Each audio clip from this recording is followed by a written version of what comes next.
ધોરણી પ્રાથમિક શાળાની 6 વર્ષીય બાળકી સાથે બનેલી ઘટનાને લઈને ગરબાડા કોંગ્રેસ દ્વારા ગરબાડા મામલતદારને આવેદનપત્ર આપવામાં આવ્યું હતું અને આરોપીને વહેલી તકે ફાંસી આપવામાં આવે તેવી માંગ કરી હતી। નમસ્કાર દર્શક મિત્રો, હું છું રાહુલ ગારી અને તમે જોઈ રહ્યા છો દાહોદ લાઈવ। હવે વાત કરીએ તો ગરબાડા મામલતદાર કચેરી ખાતે ગરબાડા કોંગ્રેસ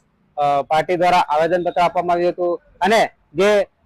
તોરણી પ્રાથમિક શાળામાં વિદ્યાર્થી સાથે ઘટના બની છે તેને લઈને વિરોધ દર્શાવ્યો હતો। હવે વાત કરીએ તો સિંગવડ તાલુકાના તોરણી પ્રાથમિક શાળાના આચાર્યએ તેમની શાળામાં ધોરણ 1 માં અભ્યાસ કરતી 6 વર્ષીય બાળકી સાથે પોતાની કારમાં દુષ્કર્મની કોશિશ કરતા બાળકીએ બૂમાબૂમ કરતા આચાર્ય દ્વારા તેની હત્યા કરી દેવામાં આવી હતી। ત્યારે આ નાનકડી માસૂમ બાળકી સાથે બનેલી આ ઘટનાને લઈને